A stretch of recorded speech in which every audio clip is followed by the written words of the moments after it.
Are you a list maker like me? If so, do you seem to have a to-do list that never ends? Sure, you may check things off, but there's always more and more and more. Our next guest says these treadmill to-do lists are bad news and to be avoided. Steve McClatchy is CEO of Alere Training and Consulting and the author of the book, Decide, Work Smarter, Reduce Your Stress, and Lead by Example. He joins us now to help us get off that treadmill.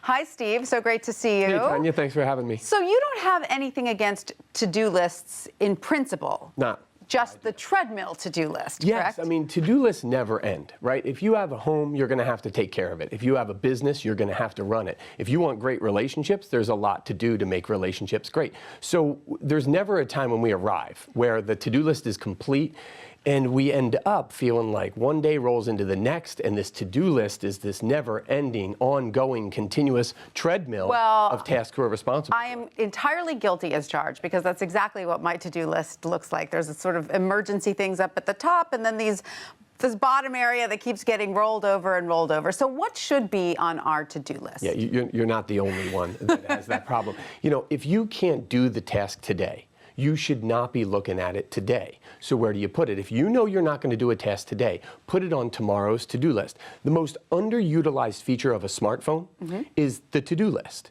And all of them come with a to-do list, right? Whether it's Android or Apple. And you can give the task two things: the date you want it to appear on your to-do list, and a reminder at a specific time to do that task. Right. So if you can't do a task till Wednesday, put it on Wednesday. And don't think about it today. You can't do a task till Saturday. Why are we thinking about that task all week? Right. Because we have one humongous to-do list. So this allows us to break the to-do list up chronologically by date. So where should we then put our long-term goals? Because those are things that we obviously can't necessarily do every day, but we don't want to lose track of them. Yeah, a big mistake we make is we put our goals or tasks with benefits on a to-do list.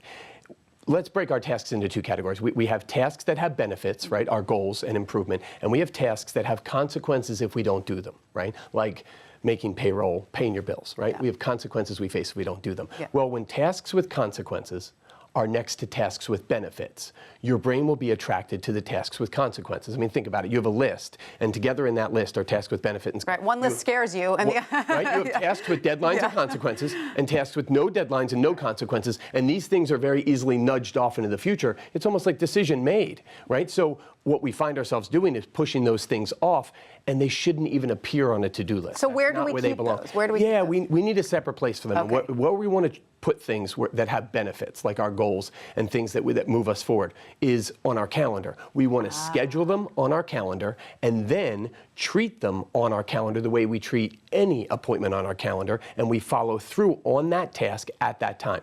That gives these things that you could push off forever a deadline and a certain block of time that we're going to need to execute them.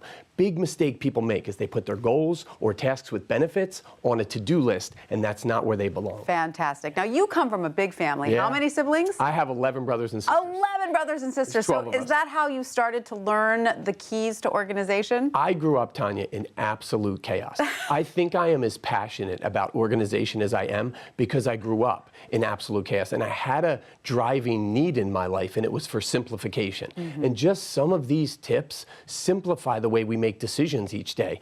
That treadmill to-do list, you start to get the feeling that you're burned out. And we see the types of things that people do when they're burned out. That's a place that you want to avoid, and just using the future to-do list and making sure the things that move you forward, that move the business forward, that move the needle are on your calendar and they're defended helps me a lot. So other than your to-do list, your calendar, what are your other keys to organizing our lives? Well, you know, when it comes to physical space, you look at your house, your car, your office. Anything that doesn't have a second location, right? You're using it and it's out. When it's not being used, where does it go?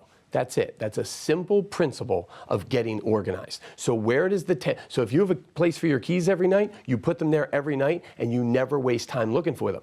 Some people don't have a place that they put their keys, and you often find them spending 5-10 minutes looking for where they put them. When we decide where something goes when we're not using it, that keeps it organized. When you haven't decided, that's clutter. And too much clutter will waste a lot of your time in your business and in your life. Great tips to organizing our lives and our to-do lists. Thank you so much, Thanks, Steve, Tanya. for that. Thanks for having me.